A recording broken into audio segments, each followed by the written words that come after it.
Have you ever wondered how to start your own bonsai garden? Originating from Japan, bonsai gardening is a brilliant way to bring nature's elegance into your home. Embarking on the journey of bonsai gardening can be exciting and rewarding, and we're here to guide you through it.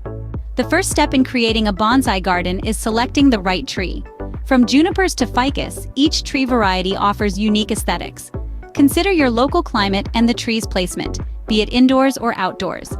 Choosing the right tree is the foundation of your bonsai garden, so take your time to decide. Once you've chosen your tree, it's time to plant it.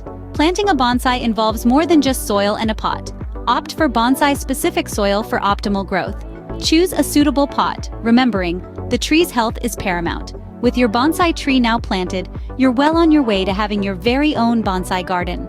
Now that your bonsai tree is planted, it's important to provide it with the care it needs to thrive. Watering is crucial, but remember, each bonsai has its own thirst level. Pruning is not just for aesthetics, it keeps your tree healthy and in shape. Fertilizing, well, that's the food for your bonsai. Again, each tree has unique needs, so research is key. Caring for your bonsai tree is an ongoing process, but the result is a stunning living work of art. Starting a bonsai garden is a journey that combines art, nature, and patience. We've uncovered the steps to choose, plant, and care for your bonsai. The rewards are truly fulfilling. If you enjoyed this video and found it helpful, remember to give it a like and subscribe to our channel for more gardening tips and guides. Happy bonsai gardening!